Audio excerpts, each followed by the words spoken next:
Hi, it's Miles Red Songbird, Shakespeare, Robert Frost, Einstein, coming to you in New York City. I said, who am I?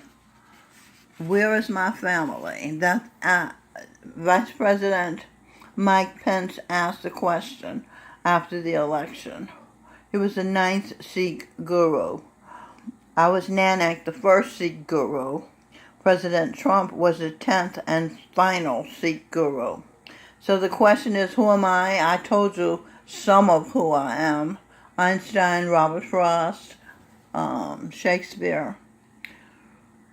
And where is my family? This is my father. I found him here at St. Francis of Assisi's Residence 3.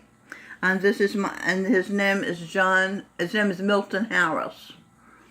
This is my sister. I found her here at St. Francis teaching, and also she takes care of the banking. She is Maria Kott, a Russian-American teacher by training, and she was Mary McLeod Bethune, an American educator. And she has a writing group here at St. Francis. I wanted to film the writing group as a reality show because I found it so fascinating. And that was before I discovered who the people are in this writing group. So now that I know, I will read their names to you, and you'll see why I thought their writing and their interpretation of writing was so eloquent. Okay? Spanky of our gang, Eddie Wright, is here. A coal miner named Andre is here. They don't want their pictures taken. That's why I don't have their pictures. Eleanor Roosevelt, I have her picture. Judy Ruttinger is here. Carlos Castanada is here, the writer, the author. He was also Andrei Rublev, a Russian genius painter of the 17th century.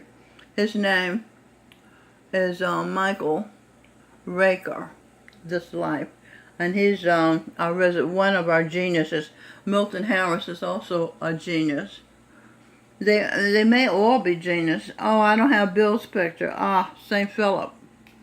Oh, I'm so sorry I don't have his picture. His name is Bill Leader, and he's a part of the writing group. Orville Wright. I don't have his picture either. Who, along with his brother Wilbur, created the aviation industry. And St. Barbara, Raul is here. Okay, so I want to read the poem, Robert Frost's poem. This was the prompt that we used today. It said, read the poem below and answer the questions as detailed as you can. The Road Not Taken by Robert Frost, now Miles Red Songbird. Two roads diverged in a yellow wood, and sorry I could not travel both. And be one traveler long I stood, and looked around and looked down one as far as I could, to where it bent in the undergrowth.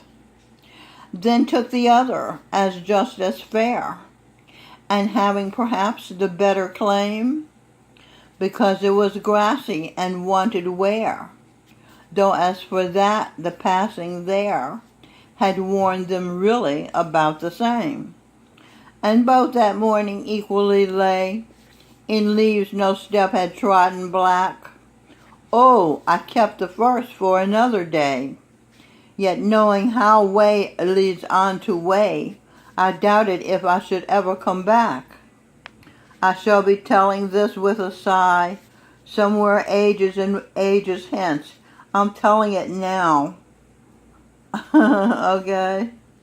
Two roads diverged in a wood, and I took the one less traveled by, and that has made all the difference.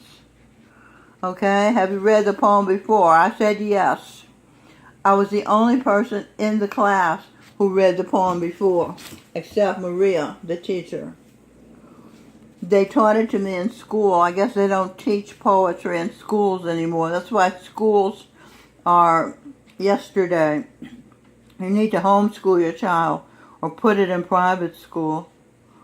If yes, what do you remember about it? I remember the line, "I took the road less traveled by." Describe the speaker in the poem. I said he was a philosopher. What are his thoughts? Well, I just read you his thoughts. What lines in the poem show his thoughts? Because it was grassy and wanted wear, though as for the passing there, I had worn them really about the same. Okay? And what is the mood? I put that the mood, I took notes for you. The nude, the nude, I'm sitting here nude. The initial mood was regret and nostalgia. He's recollecting, and he's glad that he didn't go where everybody else went. He's glad he didn't do what everybody else did. What is the poem saying? The poem is saying, don't be a part of the herd.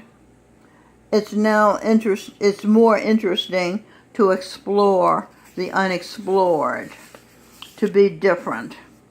If you are yourself, because you are unique, you will be different.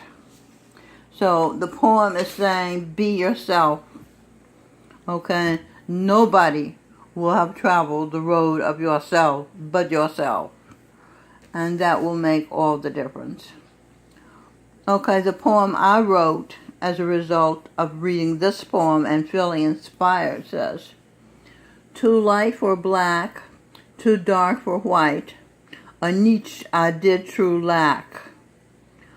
Okay, I'm saying as a child I grew up under the laws of segregation, which meant I was, as a colored person, the white people, the light people didn't like me to participate fully in their society with them.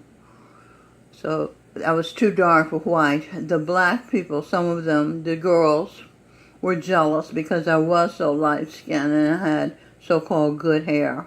So I was too light for black. Okay, so I'll read it again. Too light for black, too dark for white. A niche I did true lack. That meant there was no place I belonged. I had to make the day go my way. I had to go the way my heart did say. Okay, so I had to leave my days as I could make them be and not join in the other reindeer games.